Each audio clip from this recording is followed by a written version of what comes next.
Good afternoon, everyone. Welcome back to Music Wise.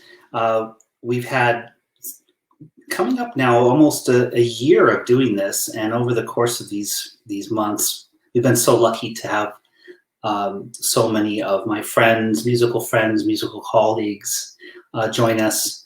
But it's always been a wish of mine to bring our next guest on, because it's been a while since we've worked together and spent time with each other. But whenever we do, it's one of those instances where we just sort of start off where we left off. And so be prepared for lots of laughter, lots of jokes, lots of amazing stories, and lots of insight about what it means to be an artist, what it means to be a musician, what it means to be a human being. So welcome to Music Wise, my friend, my colleague, Jeff Nelsen. Hey, Jeff. Hey, you're talking about me? So, can you imagine? I mean, I'm the Venmo went through. It was, you left a few words out. Handsome. Jeff, how are you doing? It's been such a while. It really, truly has been since we've connected and Right. talked to one another, talked with one another. You tell us where you're joining us from. I'm in Santa Barbara, actually, California. And I'm here with my wife and my two boys, 10 and 5-year-old boys. And we're at her mother's place. And I'm dealing with some health things with her mom. So we've been here for months and months. And this is my bedroom, her brother's bedroom. And yeah, been working out of here and enjoying the warmth, which is kind of weird for a Canadian to be in this kind of climate. Santa Barbara isn't a bad place to be during any time of the year.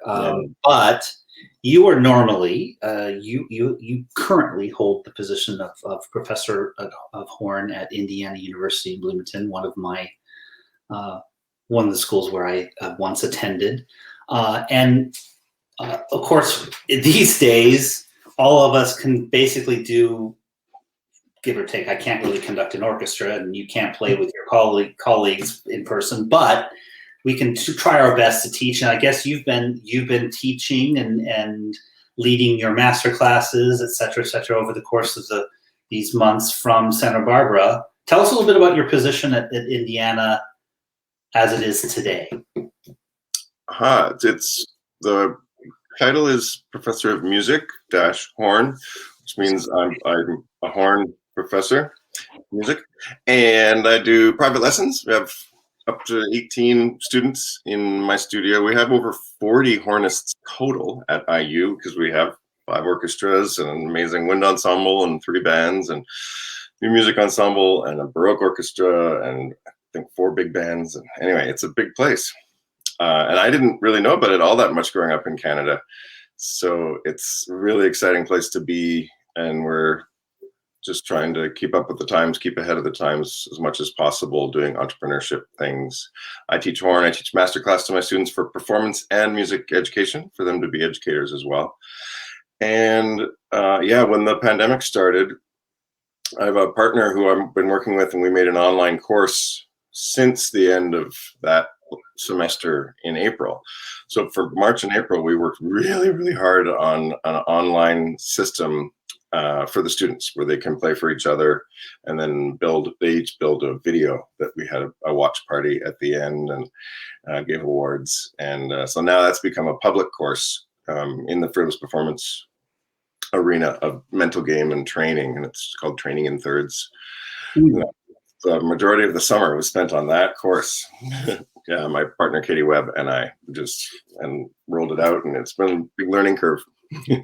I mean, we've talked about this time and time again, that this has been, of course, this pandemic has been a sea change for all of us, but there has been so many opportunities for us to explore things, to create things maybe we had in the back of our minds that we never quite had time to do to the fullest extent, or to utilize technology in the way that we've always wanted to, but again, never had the time. And I know that we'll get into this, but I know that you've had you have such a commitment to the things around playing an instrument, being a musician, being an artist, being a citizen, and an artistic citizen. And I would imagine that now, as we start the process, hopefully, fingers crossed, of coming back to being in person again, that the projects that you have done since March will inform what you do going forward forevermore. Yeah, absolutely. And I think the exciting thing is I've been teaching online lessons for, I don't know, at least 15 years. And now the barrier has been lowered forever. Like now everyone's okay with it. Before, people were very against online lessons. And so the way I explained it was that you're never going to have an online lesson if you're in the same city as your teacher. Well, you are now with the quarantine. But before that, it's not fair to compare an online lesson to a live in-person lesson. You would always take the in-person lesson. But online, you can do 80% of what you can do in a live in-person lesson, and you can spend years on that 80% rhythm, style, all the sound production, how to learn, how to practice performing, all these other things. So online lessons, you're not comparing them to live lessons. Live lessons are better. You're comparing them to no lesson, where you have to pay for travel and all that time investment that's now got edited, trimmed off the edges, where you can walk up to your camera and be talking to someone in Berlin and learning from them. So there's a lot more people online than ever, and sharing, learning and sharing performance projects. And it's been an exciting time with Canadian Brass as well. We've done a bunch of online recording. I recorded 2 new charts yesterday, just the horn lines, and we're putting them together in different creative ways. Yeah, it's been a big learning curve, bigger for us older guys in the band. Chuck and I have been getting a lot of help with how to set up mics and do all these things. Yeah. I was going to ask, you're a member of the Canadian Brass, and what has these last few months meant for you guys in terms of projects and still engaging with your worldwide community? Yeah, it's been fantastic in trying to evolve what we offer of value, to people and to inspire and motivate. We started with an online show, all 5 of us every week, Ask Anything on I don't know, Fridays on Facebook. And then we kind of each had our own kind of ideas of guests. So we each started our own show, and there was a trumpet hang, and mine was musician mindset. And I've continued doing it. It's on Fridays now, 12:30 Eastern time, on the Canadian Brass Facebook page. And then Chuck's doing tuba chats.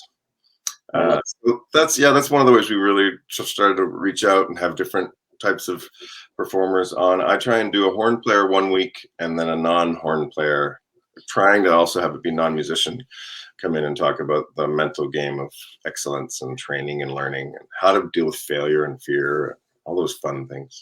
Well, I think we should dive into that, because the reason why I stumbled upon your wonderful conversation with your colleague at Indiana University, and I had of course heard of him throughout the years, being a former horn player and just being a musician. One knows him well, but I was so inspired by that conversation. Yeah, me too. And you too. I could tell. And it was Richard Sheffinoff was the person who exactly builds horns and teaches with me, and he's wonderful. But what I loved, and I think this is maybe not to put words into your mouth or into your philosophy, but this endless curiosity for what he does is infectious. And maybe that's something you can't teach, but it's something certainly you can model. And I think this sort of idea of the mind game of your class. I think I would assume having him around as a colleague has been just nothing but a sponge from his inspiration and his curiosity. Yeah, and in all areas, it's just a beautiful Renaissance man with a sweet, tender heart, and he starts every sentence with okay, it's just and if you call him, and he answers it. Just watch this. He's going to pretend like he called me, and he's just going to go off. So yeah,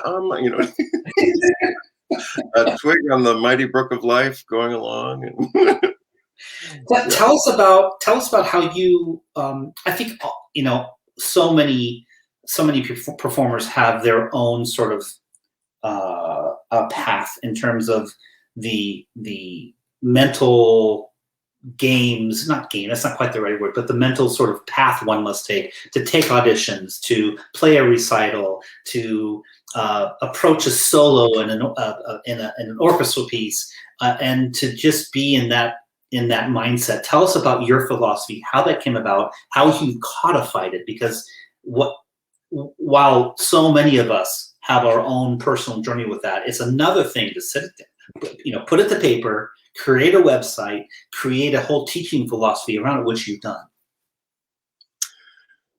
I just tell myself, don't run. And if I succeed at that, then it's, don't mess up. And so that had me quit horn when I was in high school. Really? My method is based in having lots of fear. And I love the saying, it's difficult to teach that which you have not had to learn. So I've had to learn these. And the first thing I learned is that fear is a choice. I'm choosing to get nervous. The audience doesn't happen to me. So it's really about taking responsibility, not grief or guilt, but responsibility for how I feel. The Eleanor Roosevelt quote, "No one can make me feel anything without my consent." And why can I walk into an empty room and be fine? And I walk into that same room with someone standing there and I change my body. I freak out. That's a choice.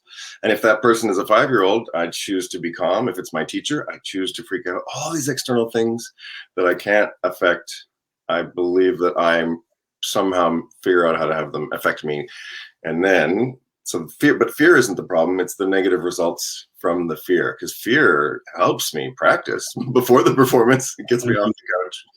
So it's also that having an emotional intelligence enough to look at fear and go, okay, what is this emotion? What kind of signal is it? Where's my work lie? So, okay, but where was that?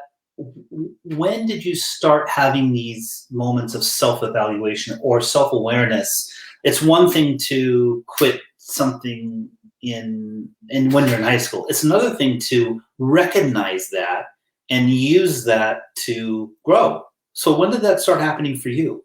Yeah. Good question. I think we all are doing that to different levels. And I succeeded early on in audition winning. I won my first audition in my 3rd year of school. So I was out, and then I went an audition back where I was going to school in Montreal, the Montreal Symphony, and I was teaching at the university. I left teaching people that were in my class, and it was just great to talk to them about how I did it. They were more interested then because I had succeeded. But the fear, I think, was way back in my childhood with playing with my cousins and my older sisters, and I was pretty shy.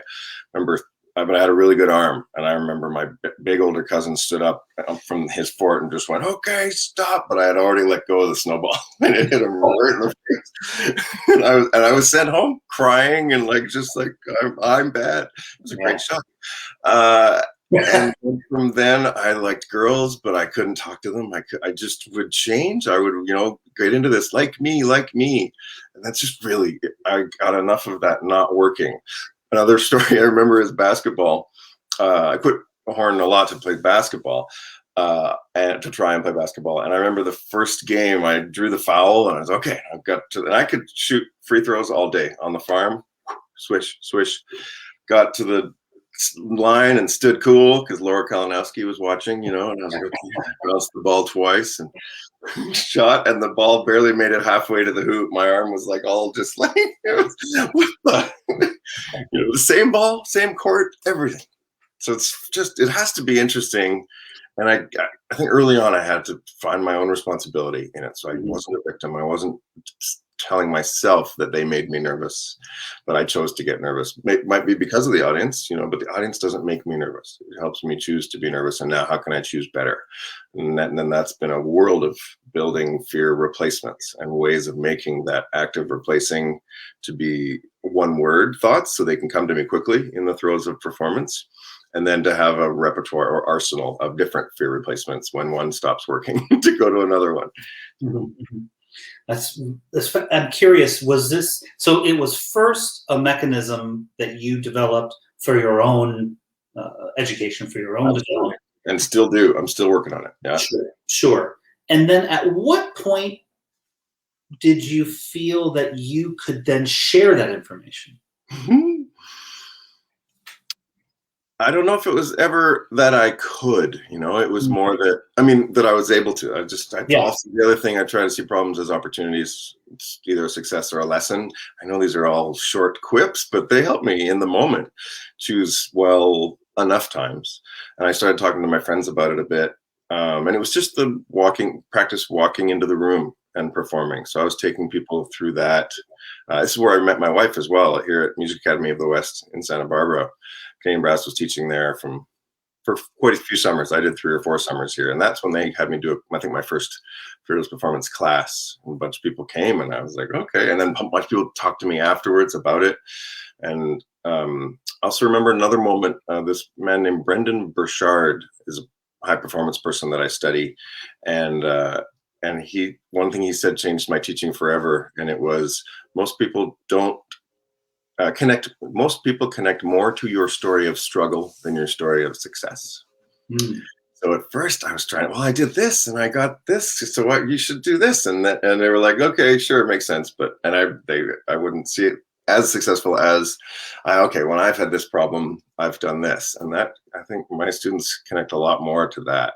So it's being vulnerable and sharing. I have a hesitation in my note. I can't start notes. I had to get all these creative ways of starting. That was happening again this Christmas.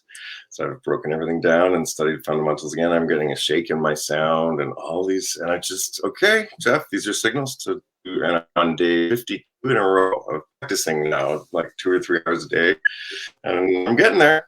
It's exciting. Yeah. So do I keep avoiding your questions? Sorry. No. You are addressing them just as I thought you would, which is great. Let's play that first video you sent.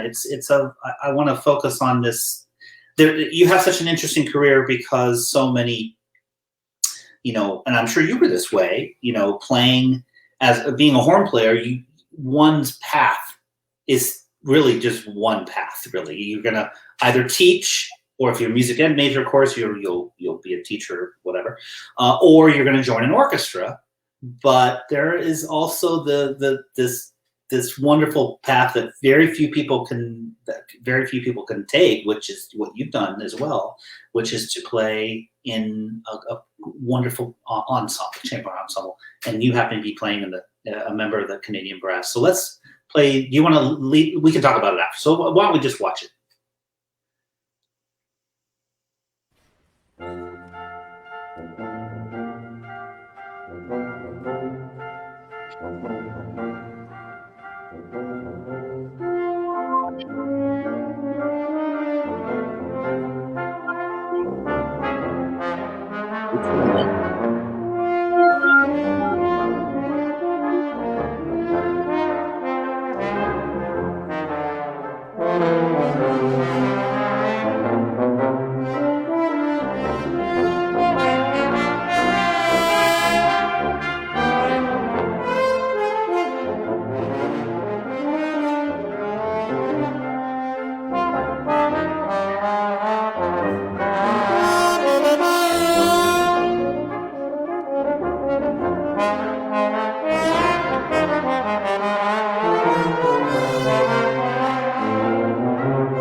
Do you still pinch yourself that, hey, you're the horn player of the Canadian brass? No, I don't pinch myself. So it continues.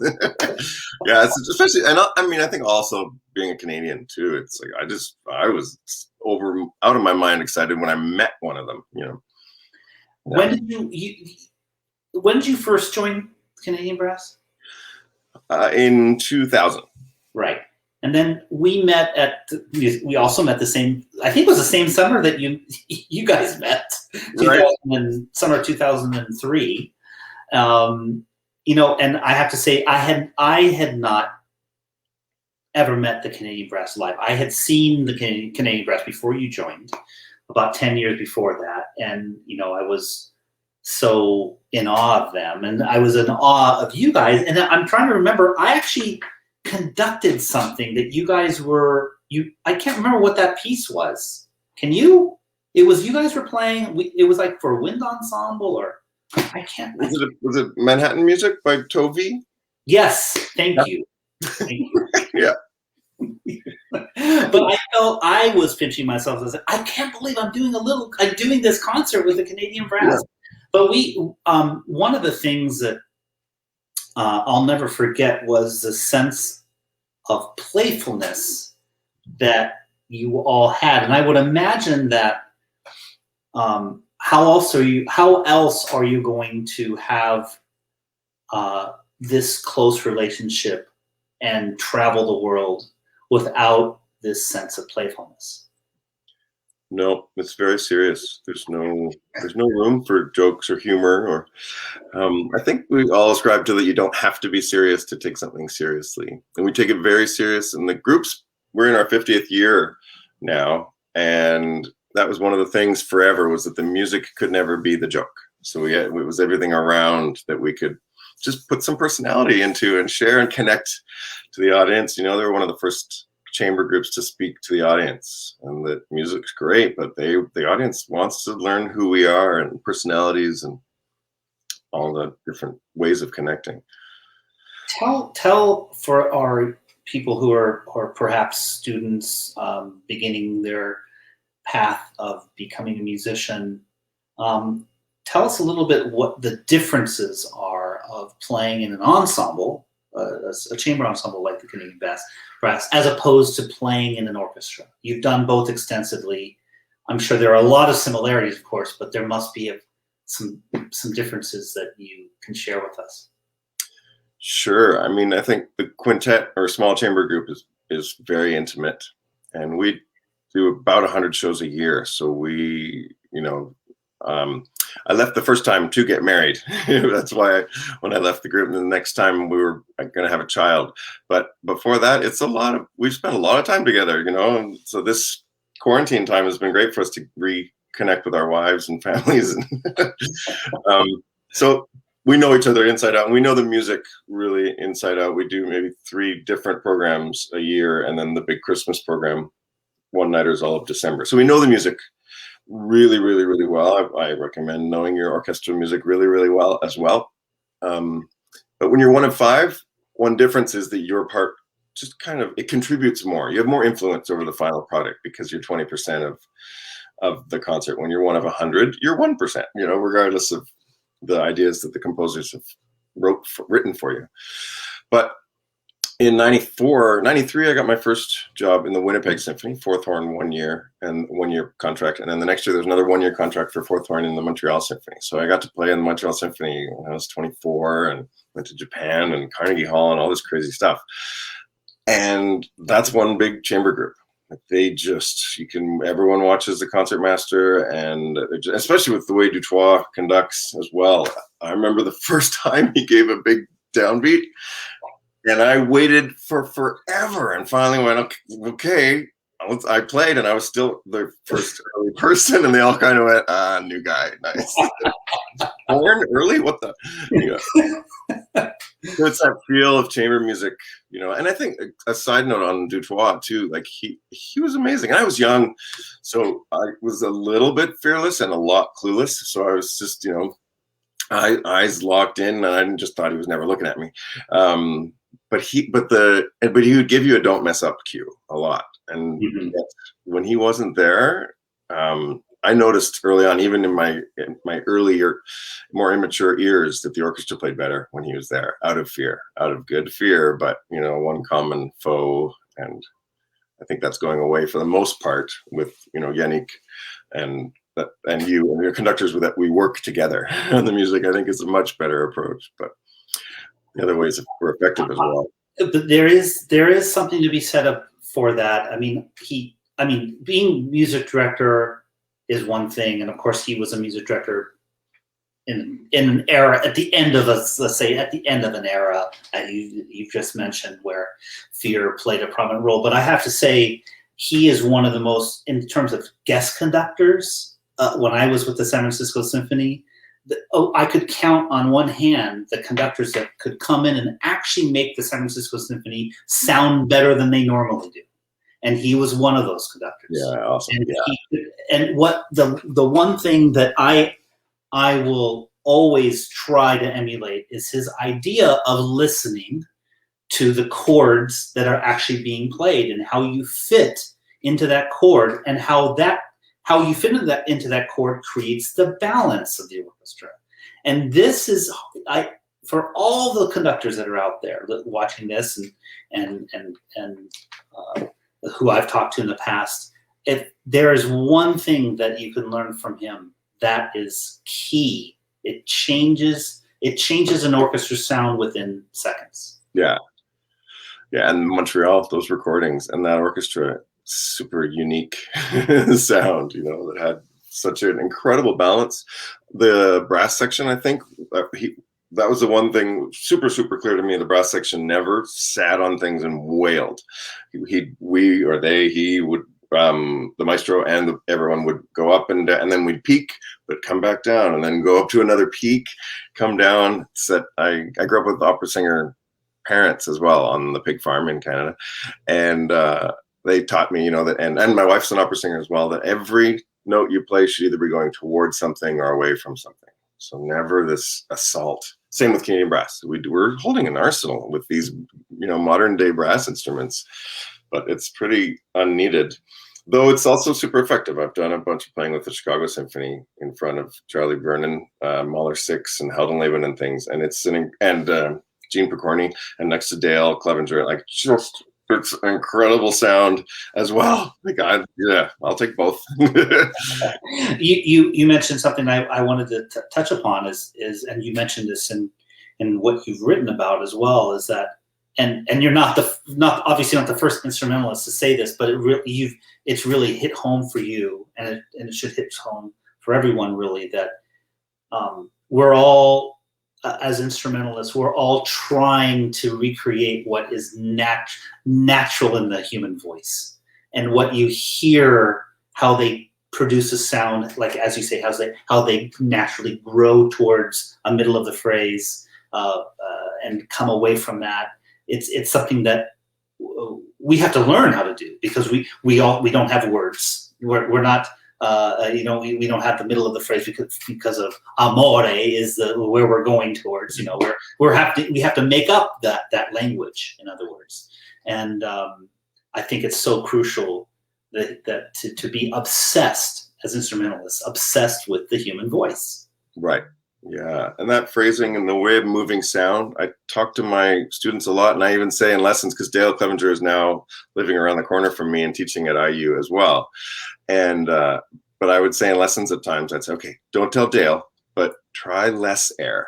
There's so much muscling and pushing of air. And so I use the example of singers. Like, singers don't push air to get louder. They don't go, balance. Okay, now make that ratio louder. And I think it's a much bigger form of moving sound than blowing the walls down and all this other. Your philosophy of approaching how one makes music. You were given the opportunity to speak at a TEDx conference. What we're going to now watch a clip from your talk. what were you trying to convey to that audience? When you were asked to do this, what did you, obviously you have a whole system of teaching, but in that 10 or 15 minutes, what did you want to convey in that talk? What was I thinking of conveying during it or before when I was performing? Those were very different. And when I was asked, I was like, hey, I have a year or 6 months. Yeah, great, I'll do it. But I remember I wanted to convey that fear is a choice and we can choose better. It's the simple thing, and how we can learn to get to know ourselves and know that when we perform, we're sharing, and that we're sharing who we are either way in every moment. And that's dictated by what we choose. Do we choose to avoid mistakes, and that's our definition of success? Or is it sharing something we love or something that we have interest in? Might be totally wrong. You tell me what your thoughts are. Oh, I was playing in the wrong key. Okay, now I know. I won't do that again. But performance is this thing through which we get to share ourselves in whatever the present state of it is. And for the TED Talk, there are a bunch of things. My first is 10 minutes, I think. And my first trial run was 42 minutes, I think. Okay. So then I learned the concept of killing your darlings, right? Get rid of a lot of your favorite ideas. And about 3 days before it happened, I found out that we didn't have a teleprompter. So I was in the last 3 days memorizing. And I had pictures of all the slides, and then my wife would mix them up into different order, or I'd be on the elliptical, just pulling out one slide and go, okay, that's what I say for that slide, like in out of order, and just like crazy memorizing. And if you're going to play any of the TED Talk, I want anybody watching that you can watch my mouth go desert dry. Like I'm so nervous. I walk out and do a magic trick and play my horn. It's a little bit of Siegfried's Call, and I had a clicker. I was set up to be, and I'm already a mess, just, walking. So, but it went well. It was, yeah. Let's watch it. We can choose better. Yeah. Let's watch it. Perform as often as possible. Get out there and perform. Stop waiting for that perfect time where your content is bulletproof, your network is big enough, or you've lost those last 10 pounds. Just get out there now. If I would have waited till I was ready to win my first audition in order for me to do my first audition, I'd still be waiting to do my first audition. So I used to work really hard at getting what I wanted, and I didn't usually get what I wanted. So looking back, it wasn't until I changed my reasons why I was doing something from getting to sharing. I used to do something to get a job, or impress someone, or make a sale, and me, more is more, this way. So it wasn't until I shifted to sharing and started doing things for better reasons, like sharing things with an appreciative audience, or sharing beautiful music, or making a new friend, or sharing information with an eager student. So just get out there and share your stuff. So when you prepare to perform, make it about you, and make it about getting really good at what you do. But once you enter into your performance, get over yourself. Instead of bringing the energy to you, spin it outwardly and make it a great gift, a fearless gift of sharing something that matters to you. There's a great movie, Monty Python, The Life of Brian, and the emperor comes out and says, "You are all individuals." And the one guy in the back goes, "I'm not." You are all individuals. And you all have something to share, and we need you to share it. So it's not easy all the time, but there's nothing more important. Don't make the mistake of seeing other people share and think it's easy for them. But right now, we need to suck it up and believe in ourselves and help each other believe in themselves, and just share our stuff. My last 30 seconds, I want you to take a look at my son. And he hasn't even done anything. He's just sitting there. He is the most fearless performer I know. And he's not very good at performing many things. But do we question his worth in performance?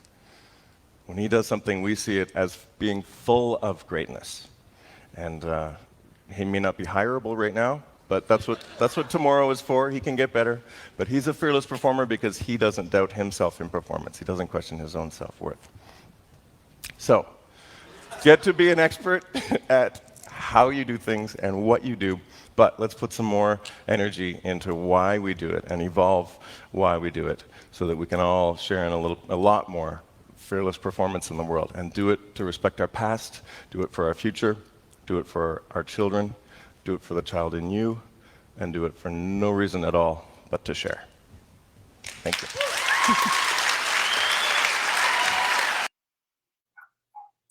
They liked you. There's a lot of Venmo. Yeah. What you bring up such salient points, which is, and I've fallen victim to this so often, is that you just have to try. You have to. For the longest time, perfect example. I could not bring myself to conduct Brahms' Third Symphony.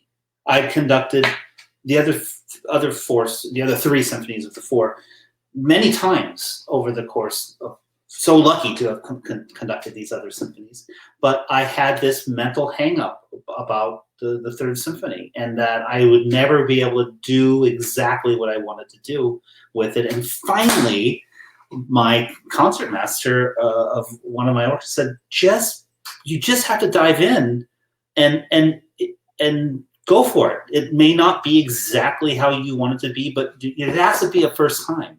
You have to give it a shot. And what's so odd was that it ended up, and this is very, I say this very rarely, it ended up being better than I thought it would be. It's usually far worse. But you're so right that for young performers, not trying a piece because they think they can't play it, or not even diving in, you're never gonna do it. It's never going to happen unless you try it, like you said. Yeah. The waiting and the perfectionism and all those mistakes. And we all have to make those mistakes, but it's how often we make that mistake too. Do we learn like that? It makes sense that nothing's going to be perfect. I know. But anyway, I'm still scared. Like it's just, there's no, I love telling people, like when they're usually it's talking about a friend and they did something and they just say, I just don't get it. And I like saying, actually, you do get it. It doesn't make sense, but you get it. Let's go to the next topic. Like, so it's not like those, I don't know. I just get scared and people don't look any deeper than that. With my students a lot, I say often, I ask them a question to inspire some learning and they give an answer that's right, but super general, so that it's definitely right. And I say, yep, you're right. Get more specific. And I think it's the same for performance. Like look into why we get scared and why we're walking out there. Are we walking out there to avoid mistakes? Because that's impossible.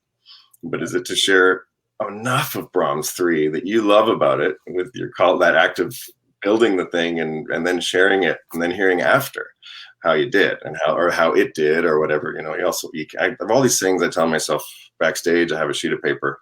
You can't control perception. You can only control presentation. Do you know what time is it? It's now. Play well, or all these different ways of doing it.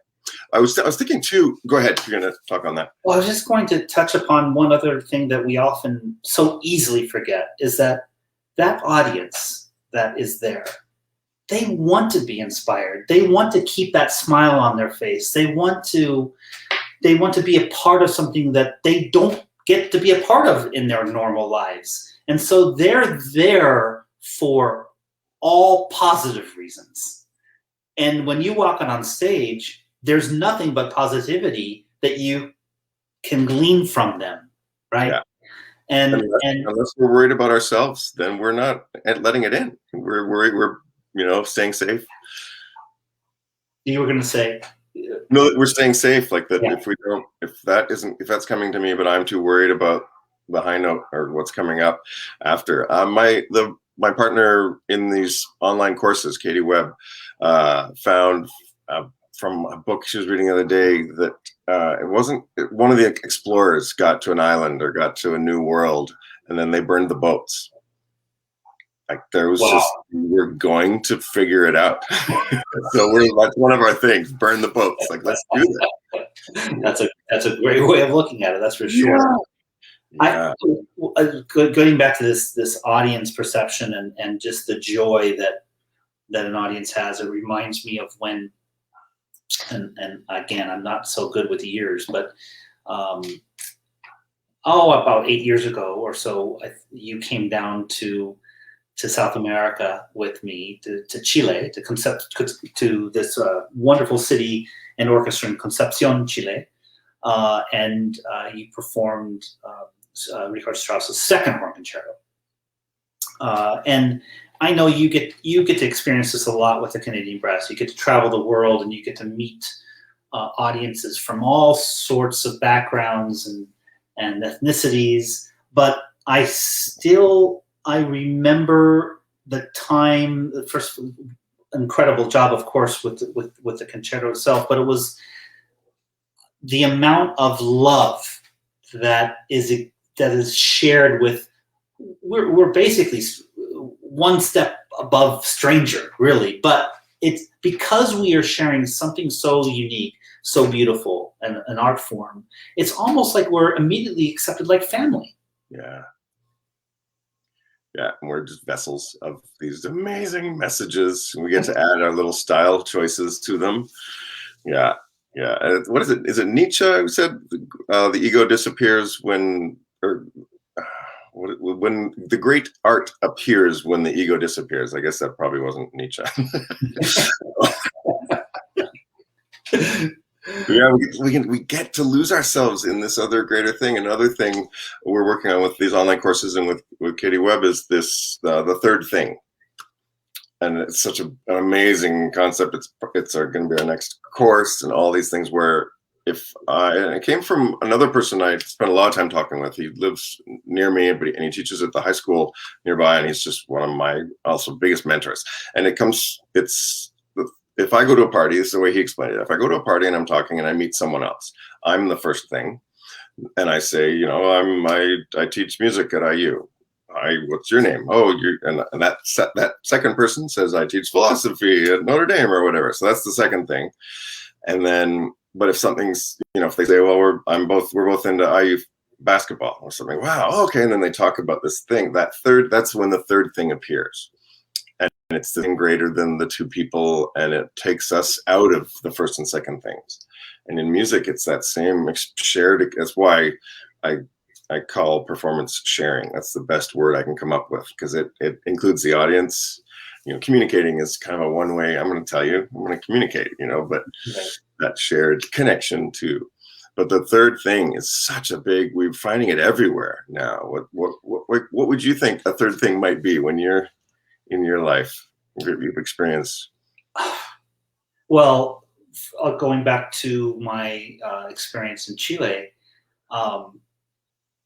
that relationship started because of another conductor who I went to Indiana University with. Actually, he had won a conducting competition in Mexico and was invited because of this competition to conduct in Concepcion. And while he was there, the next conductor that was supposed to come, they were supposed to do conduct a production of Madame Butterfly, and he pulled whoever this conductor was pulled off at the last minute. Tomas could not conduct it, and so Tomas called me in San Francisco and said, "Hey, what are you doing in a month? Do you know Madame Butterfly?" And at the time I was working in San Francisco Opera, and I said, "Yeah, sure, I'd love to." But this third thing is that when I got there, I was so nervous because I had never been to a country where. They didn't. Tomas said, "Listen, most of the people in the orchestra don't speak English. They say they do, but they don't really. Just so you know that they'll nod their head like they understand." And so, he gave me a whole list, like, okay, woodwinds or maderas, and cuerdas or strings, and like I started memorizing all the numbers. But then when I got there, what the third thing is why I brought this up was actually. It was this sense of community. It was a sense of, yes, we're all there to make music, but we're all still we're here because we love. And it's this, the other things around that third thing, we had I thought it was going to be about the language and about making sure that I knew music, but it wasn't. It was about just being present and having a love for something. And that's all anyone really wants, is that we bring all of who we are in that moment. I can learn more language the next day, but I'm going to do what I can. And same with more notes, more rhythms, all that stuff, more pisco sours, you know. All we made a good dent in our more pisco sour initiative. Yeah. That was an amazing trip. And there's an encore. I should have actually sent that. There's an encore. I play this piece after the Strauss II that we did. And it's called Happy Blues. And there's a video of this online. I didn't send it, did I? No, we're not. No, today. You didn't. But and I do a magic trick, and it's a blue light appear out of nowhere, and it's a 1 minute thing if you can bring it up for a concert. But the thing about it is the timpanist behind me, because I do something and I change something, I do something unexpected, and you can see on his face he goes, when he looks around. It's really, really fun. Happy Blues, it's called. Happy Blues. I don't see it here. Happy Blues by Nega, N-A-G-A. Jeff Nelsen, Happy Blues. Jeff Nelsen, Happy Blues. I'm looking. Oh, she got it. She got it. Okay, good. That's what. Do you want to throw it on? I didn't find it. Maybe Tina is looking for it. Put it in the chat. Yeah, we'll put it in the chat later.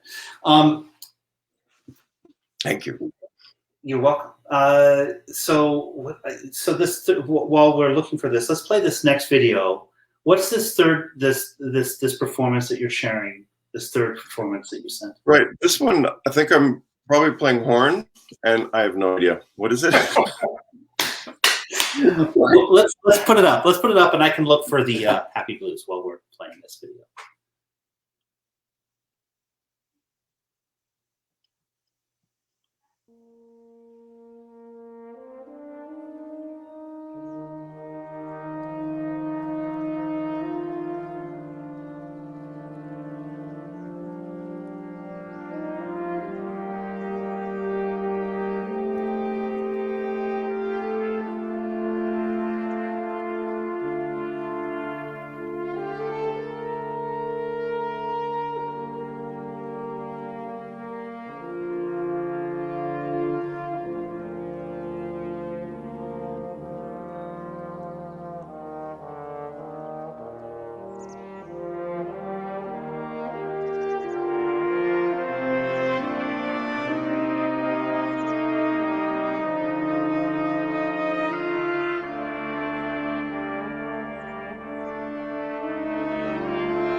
who knew that an abandoned quarry could have such great acoustics? It was beautiful sounds, and it was, I think, early November. So Where was that? amazing. Elora Gorge, just north of Toronto. Wow. Yeah. Unbelievable. Unbelievable. Yeah, and the piece was by Michael Kamen, who wrote it for us, and he did Robin Hood's movie soundtrack, all the Die Hards, all the Lethal Weapons, Mr. Holland's Opus, all these wonderful storytelling pieces of music. So we really love that piece. Have you worked much with film composers otherwise? Because I find that it's there's such an amazing amount of talent that we rarely get a chance to work with, unless of course you live in Los Angeles, you record soundtracks, et cetera. And they are now, so many of them feel, they have their own universe, right? And I always feel like it's sort of untapped talent there.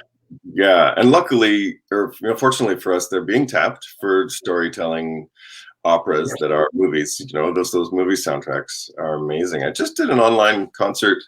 We recorded our different pieces, and it was for the Los Angeles Motion Picture Composers Association. I can't remember.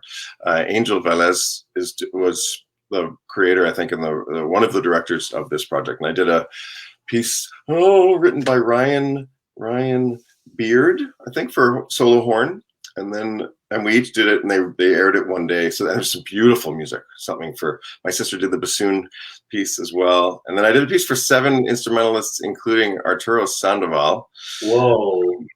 Yeah, and the concertmaster of the LA Phil, and all these different people, and then I got in touch with him a week later, and we've had a couple horn lessons. I'm his French horn teacher now.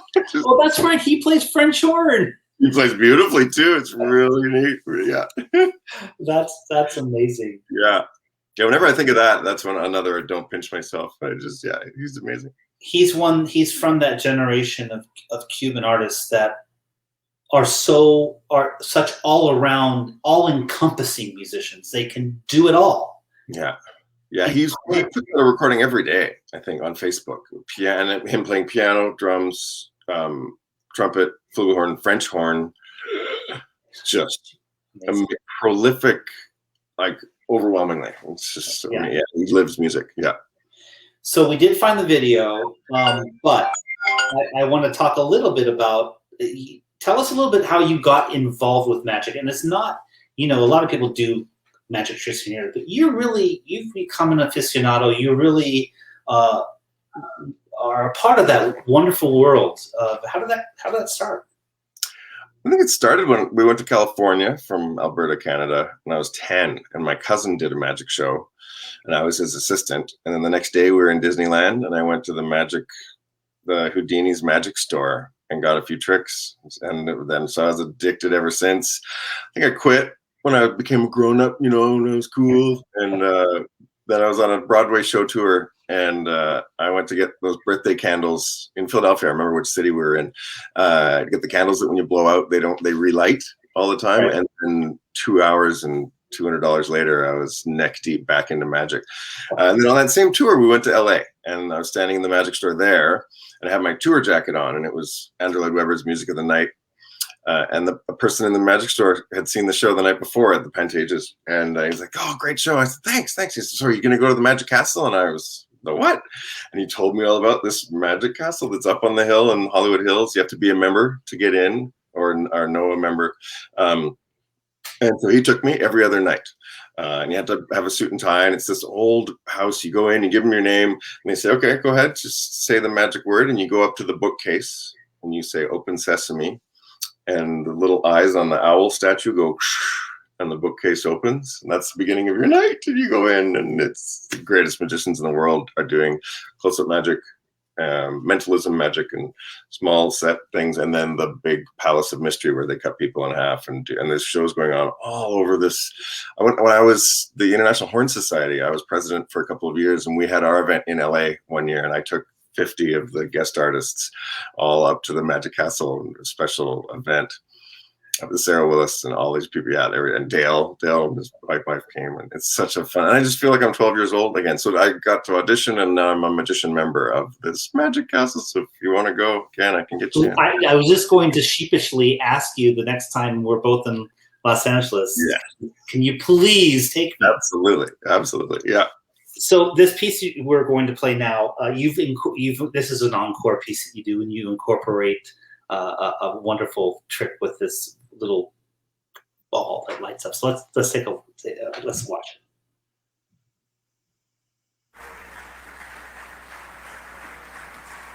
That's you just walking off there.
Oh man, Jeff, it's so wonderful to chat with you. It's great to catch up. I'm so happy we've been able to talk about. I've had these questions for years now, and we get to do it in front of whoever wants to watch on Facebook. We'll figure. Thanks for doing this. This is important stuff. Talking about it. It is. Thank you for sharing all that you've done. These in your career and your the fact that you share this wonderful journey in such an engaging and positive way is really inspiring. So thank you. Thank you very much. It's amazing working with you too. As always, great to see you again. And it's good to know you're not too far. We're I'm in San Francisco, you're in Santa Barbara, so who knows? Yeah. We'll get to see each other in person. Not too far into the future. Yeah. All right. Thank you everyone for joining us this week on Music Wise. Thank you, Jeff Nelsen, and we'll see you soon. Bye.